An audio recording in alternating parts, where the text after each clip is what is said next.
여러분, 우리 모두에게는 자랑거리가 있습니다. 사람마다. 여러분에게는 어떤 자랑거리가 있습니까? 우리 어린아이들을 보면 이 부모가 뭐 장난감을 사주면 그 장난감을 꼭 자랑을 합니다. 그래서 아이들 교회 올 때 보면 뭐 하나 들고 오잖아요. 그러면은 제가 저거 자랑하고 싶어서 갖고 왔구나 생각하시면 됩니다. 그래서 너 그거 뭐니? 그러면 엄청 좋아요. 이거 우리 아빠가 사줬어요. 내가 이거 뭐 했어요. 라고 막 자랑을 합니다. 또 이 10대 청소년들을 보면 뭐 스마트폰을 바꾸거나 뭐 자기가 뭐 새로운 거를 했으면 그걸 또 이렇게 자랑을 합니다. 또 어른들도 마찬가지입니다. 어른들은 뭘 자랑합니까? 자신의 부와 명예, 또 학벌, 직업을 자랑합니다. 그래서 심지어 이 집은 없지만 차는 외제차를 끌고 다니면서 이렇게 자기를 이렇게 드러내기를 기뻐하는 사람들도 있습니다. 할머니, 할아버지도 자랑합니다. 뭘 자랑합니까? 아시네. 손주 자랑을 그렇게 해요. 우리 박고사님도 손주 자랑 어찌나 하시는지 기도 제목을 얘기하는 건지 자랑하는 건지 잘 모르겠지만, 근데 모든 부모, 할머니, 할아버지들은 다 손주 자랑을 합니다. 왜? 왜 자랑합니까? 이렇게 그냥 저마다 자랑거리를 가지고 있습니다. 그래서 끄집어내서 자랑하고 싶어하고 그 자랑거리를 인해서 사람들에게 칭찬받으면 거기서 또 만족감을 누립니다. 그러면 예수를 믿는 저와 여러분들은 어떤 것을 자랑거리로 삼아야겠습니까? 저와 오늘 여러분과 함께 우리 그리스도인들이 이 세상에 대해 자랑할 것이 무엇인지에 대해서 함께 은혜를 나누기 원합니다. 가장 먼저 우리는 11절 말씀을 주목할 필요가 있습니다. 11절을 찾아서 함께 읽어보겠습니다. 시작. 내 손으로 너희에게 이렇게 큰 글자로 쓴 것을 보라. 이 구절이 굉장히 짧은 구절인데 우리가 이 갈라디아서를 이해하는 데 아주 중요한 구절입니다.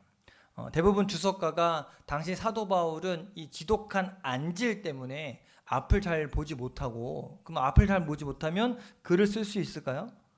네, 쓰고 보는 데에 큰 어려움이 있었을 것이다 라고 이야기합니다.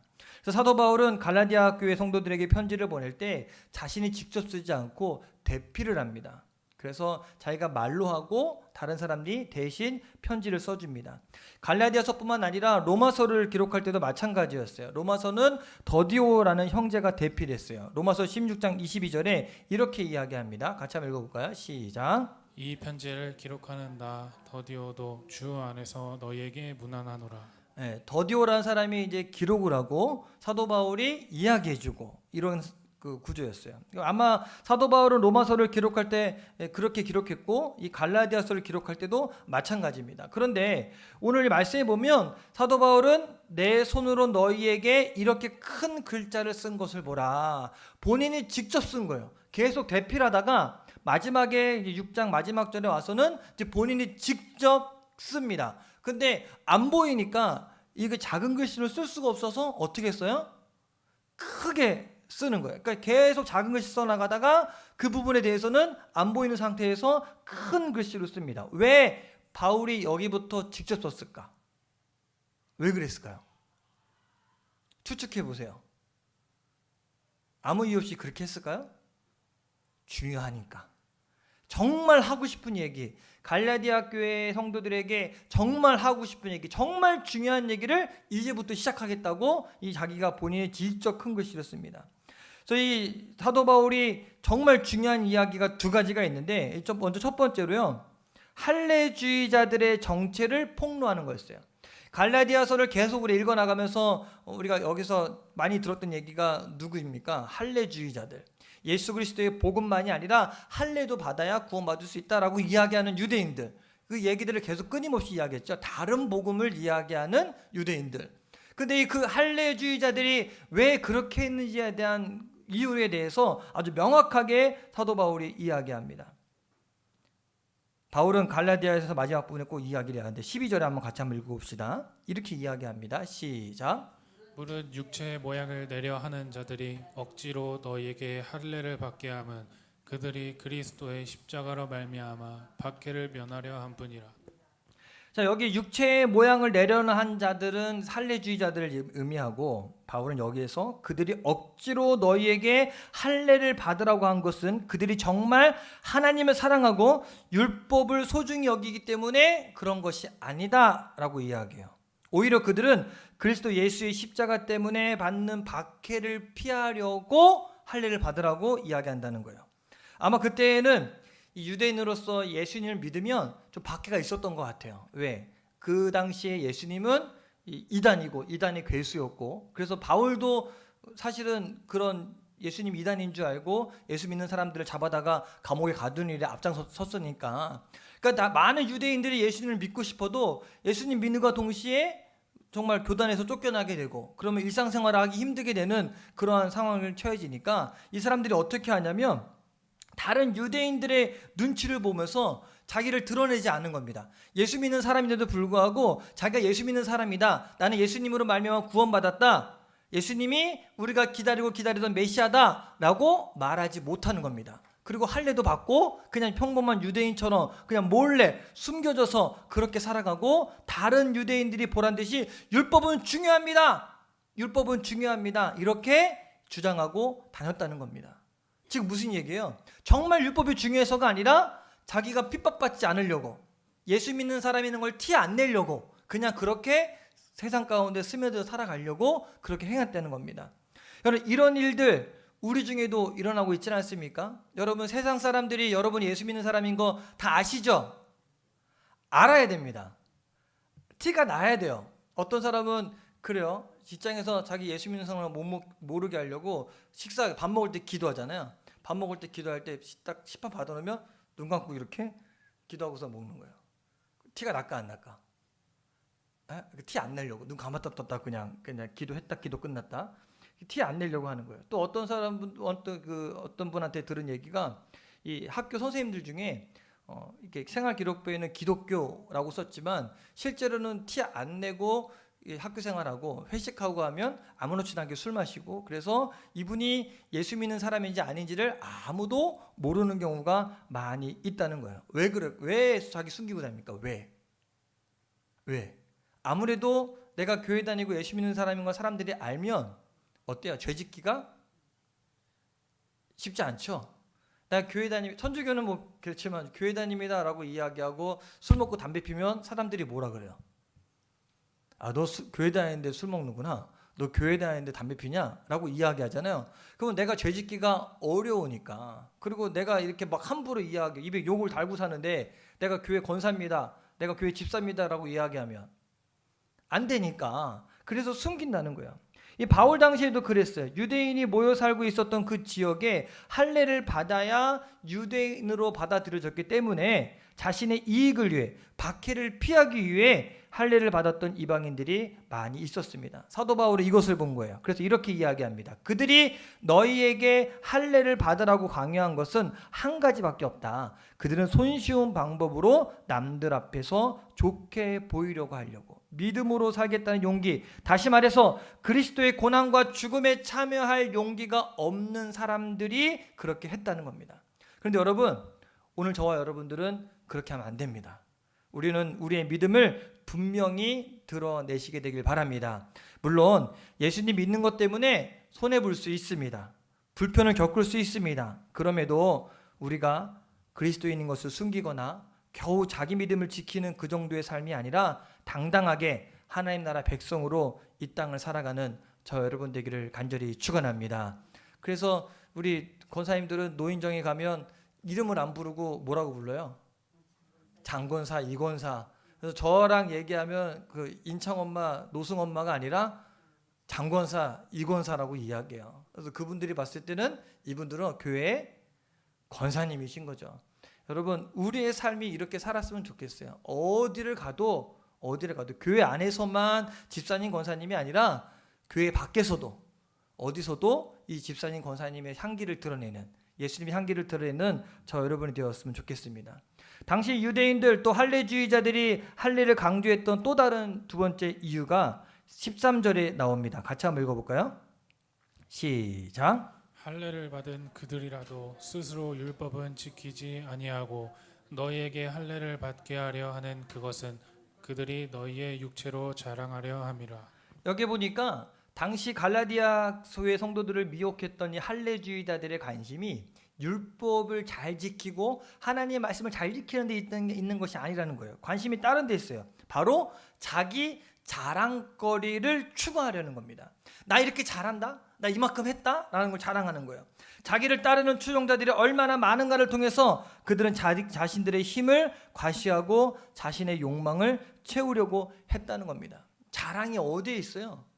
사람에게 있고 자기가 행한 행위에서 나온다는 겁니다. 그래서 그들이 할례를 주장한 것은 진짜 하나님을 사랑해서 진짜 율법을 지키려고 하는 것이 아니라 하나의 위선에 불과했습니다.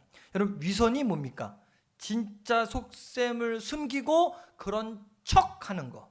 속셈은 따로 있지만 그런 척하는 거예요. 그래서 이 교회를 열심히 다니는 정치인들이 선거 때가 되면 교회를 막 다니는 척하는 거죠. 그들 신앙이 있는 것이 아니라 왜 합니까? 표 받으려고. 앞에서 인사식 가면 표 받으려고 그런 척합니다. 근데 그게 진짜입니까? 가짜죠. 여러분, 그렇지 않으면서 그런 체하는 거 우리 주변에 생각나는 사람들 있습니까? 그런 척하는 사람들. 여러분, 속으로 미워하면서 겉으로는 사랑하는 척하는 거, 속으로는 하나님을 신뢰하지 않으면서 겉으로는 믿음 좋은 척하는 거, 여러분, 이게 위선입니다. 근데 여러분, 우리는 말과 행동이 같아야 됩니다. 정말 입으로 사랑합니다 라고 이야기했으면 정말 마음으로도 사랑하려고 노력해야 되고, 교회 안에서나 교회 밖에서나 행동이 똑같아야 됩니다. 믿음이 좋은 사람 척이 아니라 정말 하나님을 신뢰하는 믿음의 사람이 되어야 됩니다. 또 무엇보다 우리는 정직하고 진실해야 됩니다. 또 사도 바울이 갈라디아 교회 성도들에게 자신의 진짜 자랑거리를 이제 말하려고 합니다. 그들은 자기들의 행위를 말미암아 자랑하려고 한 건데 진짜 자랑거리는 이거다라고 이야기하면서 14절에 이렇게 이야기합니다. 우리도 이렇게 자랑했으면 좋겠어요. 같이 한번 읽어봅시다. 시작. 그러나 내게는 우리 주 예수 그리스도의 십자가 외에 결코 자랑할 것이 없으니 그리스도로 말미암아 세상이 나를 대하여 십자가에 못 박히고 내가 또한 세상을 대하여 그러하니라. 바울이 두 가지 사실을 이야기합니다. 하나는 나의 자랑은 그리스도의 십자가에 밖에 없다. 그리고 또 하나는 나는 세상에 대해 죽었다. 세상을 십자가 못 박았다라고 이야기해요. 여러분, 사도 바울이 자기의 자랑은 십자가밖에 없다라는 말을 우리가 좀 주목했으면 좋겠어요. 바울은 사실 세상적인 관점에 보면 굉장히 성공한 사람입니다. 자랑할 것이 많아요. 근데 빌립보서 3장에 보면 자기 자신에 대해서 이렇게 쭉 설명을 사람들이 하도 뭐라고 하니까 자랑하는 것이 아니라 내가 원래 이런 사람입니다 라고 쭉 이야기하는데, 제가 성경을 찾지 않았으면 제가 읽어드릴게요. 나도 육체를 신뢰할 만한 사람입니다. 어떤 사람이 자기 육체를 자랑한다면 나는 더욱 그렇습니다. 나는 난지 8일 만에 할례를 받았고 이스라엘 민족으로서 베냐민 지파에 태어났습니다. 말하자면 히브리인 중에 히브리인입니다. 자기 출생을 이야기하는 거예요. 얼마 전에 뉴스에 봤더니 어느 학부모가 교사한테 이메일로 보냈대요. 내 아들은 왕의 DNA를 받은 아들이기 때문에 함부로 얘기하지 말고 정중하게 부탁하는 말로 이야기하라. 굉장히 좀 잘못된 말이잖아요. 근데 그 뉴스를 보던 우리 아이들이 왕의 DNA는 우리인데, 우리 전주시거든요. 웃으라고 한 얘기예요. 근데 이 유대인들은 이 핏줄을 굉장히 중요시 여깁니다. 어느 지파의 누구 자식이냐. 그래서 구약 성경을 읽어보면 꼭 소개할 때 무슨 유다 지파의 누구의 아들, 뭐 베냐민 지파의 누구의 아들 이렇게 소개하잖아요. 근데 바울이 지금 그 얘기하고 있는 거예요. 자기는 베냐민 지파에서 태어났고 태어난 지 8일 만에 유대인들은 다 할례를 행합니다. 부모님이 유대인인 경우에 그 할례를 받았고 히브리인 중에 히브리인이다. 뼛속까지 자기는 유대인이다 라고 자기 출생을 이야기합니다. 그리고 끝나지 않고 바울이 이렇게 이야기해요. 율법에 있어서는 나는 바리새파 사람이고 열심에 있어서는 교회를 박해한 자였고 율법에 의해 있어서는 흠이 없는 사람이다 라고 이야기해요. 바리새인 중에 바리새인이고 율법은 철저히 지켰던 사람이 이 바울이었다는 거예요. 그냥 대충 설렁설렁 그게 아니라 자기는 철저하게 했던 사람이 본인이라는 거예요. 그뿐만이 아니라 이 바울은 태어나면서부터 로마의 시민권을 받았고, 그리고 이 가말리엘이라는 아주 당시에 최고의 랍비였던 그 사람한테 학문을 사사받은 사람이 바울이었습니다. 지금으로 따지면요, 금수저 중에 금수저예요. 좋은 집안, 좋은 학벌, 똑똑한 두뇌, 아주 탄탄대로가 열려있는 사람이 바로 이 바울이었어요. 언어도 잘했어요. 아람어와 헬라어, 또 히브리어까지 다 말합니다. 그리고 세상적으로도 아주 뛰어난 사람이었어요. 그런데 그가 이 모든 것들을 쭉 이야기한 다음에, 근데 이거 아무 소용없다. 누구 만나고 나서, 예수님 만나고 나서 보니까 아무것도 아니다. 이렇게 뒤집어져요.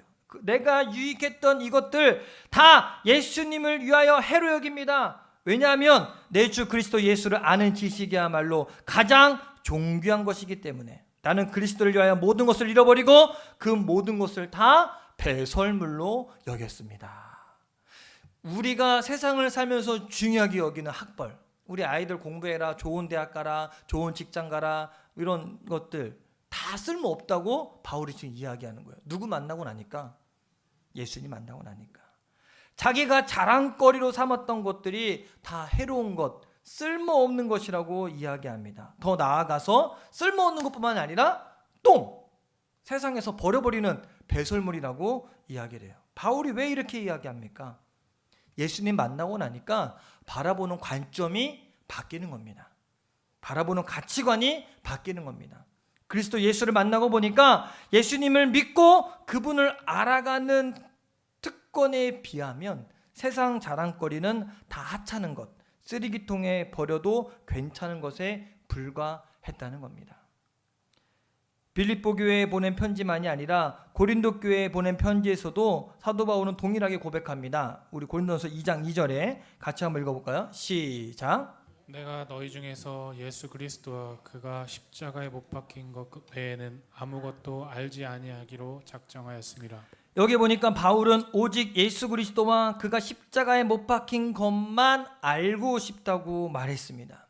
여러분, 이게 뭐냐면 아무리 좋은 거도요, 더 좋은 것 앞에서는 이 좋은 거 어때요? 아주 쉬운 예를 드릴게요. 지금 이 몇 년 사이에 기술이 엄청나게 발달합니다. 여러분 스마트폰으로 다 할 수 있어요. 그죠?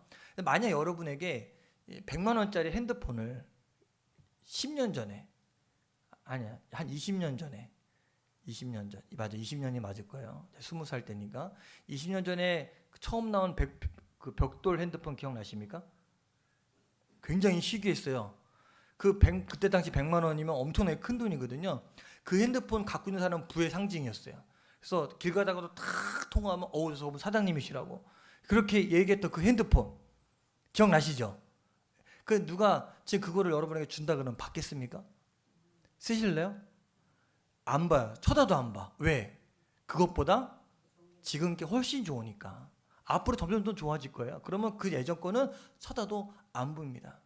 마찬가지로 암만 세상 것들이 좋다고 해도 예수님의 복음을 알고 예수님 만나고 나면 세상 것들은 아까 벽돌폰처럼 쓸모없는 게 되는 거예요. 예수님이 훨씬 좋거든요. 그 십자가의 복음이 훨씬 은혜가 되거든요. 그래서 바울이 이야기하는 거예요. 십자가에 못 박히신 것 외에는 아무것도 알지 아니하기로 작정하였느니라. 내가 갈망하는 것 오직 예수님 그분을 더 아는 것이고 내가 붙잡고 싶은 것 오직 십자가의 능력만이다 라고 이야기합니다. 왜?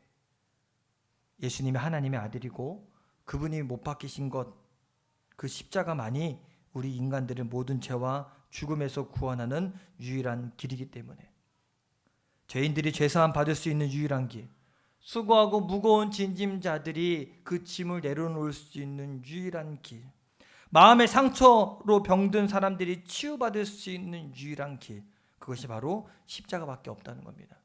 저 불타는 지옥에 갈 수 있는 사람이 가지 않을 수 있는 방법, 바로 이 십자가밖에 없습니다. 그래서 바울은 예수 그리스도와 그분의 십자가만을 알고 싶다고 고백합니다. 사도 바울만 그럴까요? 이 구원의 은혜를 가슴에 경험해 본 사람 누구나 바울처럼 고백할 수 있습니다. 그런데 그 중에 저는 이 다음에 나오는 바울의 고백이 참 은혜가 됩니다. 14절 하반절 같이 한번 읽어볼까요? 시작. 그리스도로 말미암아 세상이 나를 대하여 십자가에 못 박히고 내가 또한 세상을 대하여 그러하니라. 이거는요, 바울이 그리스도의 십자가의 사건을 자기 자신에게 그대로 적용시킨 겁니다. 세상이 나를 대하여 십자가에 못 박혔고 내가 또한 세상에 대하여 그러하다. 한마디로 이제는 세상과 나는 아무 상관없다라는 겁니다. 바울은 지금 자기 자신과 세상을 아주 냉철하게 구별합니다. 이제 다시는 더 이상 세상적인 방식을 따라 살아갈 수 없다고 분명하게 밝힌 겁니다. 자, 이거를 좀 어떻게 한번 설명할까 봤더니 이런 예를 들을 수 있어요. 이 남자들이 군대 가거든요. 근데 군대 생활이 힘들어요. 힘든 군 생활 끝나고 나올 때 뭐라고 얘기하냐면 침을 태뱉으면서 내가 다시는 여기 오나 봐라 라고, 그리고서는 가요. 이게 뭔 얘기입니까? 나를 힘들게 하던 거기랑은 이제 나랑은 상관없다. 내가 여기 쪽은 내가 오줌도 싸나 봐다. 그러고서는 이제 떠나거든요. 저는 그렇게까지는 하지 않았는데, 파주에서 군생활했는데 파주에서 목회하고 있어요. 이렇게 올 줄 몰랐지만, 나한테 이래라 저래라 하고 나를 속박하던 그 군대, 이제는 빠이빠이 끝이야. 더 이상 나한테 이래라 저래라 하지 마. 제대하고 가는 병장한테 너 일로 와봐 그러면은 올까요? 안 와. 너 뭔데 나한테 상관이야? 아저씨 안녕 그럴 거야 아마. 끝이라는 거예요. 여러분, 우리가 진짜 예수님을 믿고 나면 세상에 대해서 이렇게 된다는 거예요. 우리가 이런 자세로 신앙생활을 해야 세상을 이깁니다. 세상 욕망을 가슴에 품고 살면서 세상 유혹을 이길 수 없습니다. 세상을 부러워하면 집니다. 그 욕망이거든요. 부러워하면 지는 거예요. 좋은 차 끄는 사람, 나 저거 타고 싶다. 이미 진 거예요. 좋은 집 보고 나 저런 집 한번 살고 싶다. 그러면 이미 진 거예요. 왜? 이미 세상을 부러워하니까. 근데 그거를 끊으면, 부러우니까 자꾸 쳐다보고 거기에 오라고 하면 가고 같이 가자고 하면 가고 자신도 모르게 세상으로 기울어지는 겁니다. 사도 바울은 명확하게 나는 세상에 대해 죽었다. 나만 그런 것이 아니라 세상도 나를 포기했다. 이렇게 선언합니다. 오늘 저와 여러분 바울의 이 고백을 가슴에 새기고 되새김질하고 또 묵상하고 그렇게 해야 합니다. 따라합시다. 세상에 대해 나는 죽었다. 세상 거 부러워하지 맙시다. 부러워하지 맙시다. 부러우세요? 부러워하지 맙시다. 결국 바울은 15절에 이렇게 이야기합니다. 시작. 할례나 무할례가 아무것도 아니로되 오직 새로 지으심을 받은 것만이 중요하니라. 할례를 받고 안 받고 문제 아니다. 네 행위가 잘하고 못하고 문제가 아니다. 그런 종교의식 우리를 변화시키지 못한다. 단지 8일 만에 할례를 받았다고 그것이 하나님 백성이 되는 건 아니다. 이건 무슨 얘기냐면요, 우리가 유아 세례 받았다고 다 하나님 백성 되는 거 아닙니다. 그 아이가 세례 받는다고 천사 되고 너무 착해지는 것 아니라는 거예요. 종교의식은 사람 바꾸지 못합니다. 그래서 어떤 분이 이런 얘기해요. 세례를 받고 안 받고를 이야기할 때 세례를 받기 전에는 마른 죄인, 세례를 받고 나서는 젖은 죄인. 무슨 얘기예요? 그 죄인은 물 뿌리는 걸로 해결되지 않는다는 거예요. 중요한 것은 의식이 아니라 예수님을 만나는 겁니다. 예수님과 함께 십자가에 못 박히고 예수로 살아가야 한다는 것입니다. 마지막으로 여러분에게 사진 하나 보여드리고 소개하려 합니다. 이게 뭔 것 같으세요? 뭐 같으세요? 십자가. 네, 십자가인데 여기 어디냐면 5월에 9.12 테러가 미국에 있었습니다. 기억나시죠? 이슬람 세력 가운데 비행기로 세계 무역센터를 들이받아서 9월 11일 날 센터가 다 무너지는 사건이 있었어요. 얼마나 큰 사건인지 몰라요. 그 안에 있던 사람들 2,749명이 죽었습니다. 그런데 그 잔해들을 다 긁어내고 치우다 보니까 그 무너진 그곳에 뭔가 우뚝 서 있는 것을 하나 발견하게 됩니다. 이 사람들이 보니까 이 무너진 사이에 이 철근이 저 빔이잖아요. H빔이 땅에 딱 꽂혀 있어서 우뚝 서 있는 거예요. 봤는데 십자가 모양입니다. 정말 의미심장한 메시지를 주는 십자가였어요. 수많은 사람들이 죽어가는 그 현장에서 죽은 이들의 고통과 함께 끝까지 한 십자가. 발견한 사람들이 이건 안 무너졌네 하면서 그 모습을 그대로 발굴해서 이 박물관에다가 이렇게 기념비를 만들어 놨습니다. 그리고 나서 이야기하기를 모든 걸 다 무너져도 십자가는 무너지지 않는다. 그러면서 지금도 기념비가 남아 있어요. 근데 예수 안 믿는 사람들이 저거 치워라. 우리는 예수 안 믿는데 왜 십자가를 이렇게 한복판에 세워놨냐라고 이야기를 했지만 법원에서 기각했대요. 이거는 치울 수 없다. 그래서 지금도 아직까지 있는데 여러분 오늘 우리가 붙잡아야 될 것은 바로 이 십자가입니다. 우리가 무엇을 자랑거리로 살고 이 땅을 살아가시겠습니까? 여러분에게 누가 너는 뭐가 자랑거리라고 하면 여러분 무엇을 이야기하시겠습니까? 저 여러분들의 자랑거리는 사도 바울처럼 오직 예수님, 오직 십자가가 되시기를 주님의 이름으로 간절히 축원합니다. 우선순위가 하나님이 되고 우선순위가 예수님이 되고 우선순위가 십자가가 되면 그 십자가로 인해서 우리가 이 세상을 살아갈 힘을 얻게 됩니다. 십자가 때문에 우리는 구원받았고 십자가 때문에 삶의 목적을 발견하고 십자가 때문에 죽음도 두렵지 않은 사람이 우리가 될 수 있습니다. 그러니 십자가 외에 무엇이 우리의 자랑거리가 되겠습니까? 같이 한번 따라해 볼까요? 나의 자랑은 오직 십자가입니다. 저희 따라했잖아요, 저를. 여러분이 이제 고백 한번 해봅시다. 나의 자랑은 무엇입니까? 확실하십니까? 다시요. 제가 나의 자랑하면 여러분은 제가 물어볼게요. 여러분의 자랑은 예수님 십자가이십니까? 분명하십니까? 네, 나의 자랑은 오직 십자가. 이것을 꼭 기억하시고 바울의 고백이 우리의 고백이 되기를 주님의 이름으로 간절히 축원합니다. 우리